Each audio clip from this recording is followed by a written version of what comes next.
1 મિનિટનો કુકિંગ મંત્ર.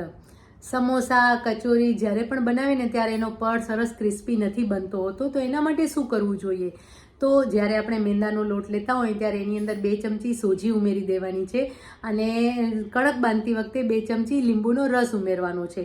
અને એની સાથે મોણનું પ્રમાણ એકદમ વધારે પ્રમાણમાં, એટલે કે બહુ જ વધારે મુઠ્ઠી પડતું પણ નથી લેવાનું ને સાવ ઓછું પણ નથી લેવાનું. અને કણક હંમેશા થોડી ઢીલી રાખવાની છે. બહુ વધારે ટાઈટ એટલે કણક કઠણ હશે ને તો પણ તમારું પડ છે એ સરસ ખસ્તા નહીં બને. અને જ્યારે તમે સમોસા કે કચોરી તળવા માટે તાવડામાં લેતા હો છો ને ત્યારે તેલનું તાપમાન પણ એટલું જ અગત્યનું છે.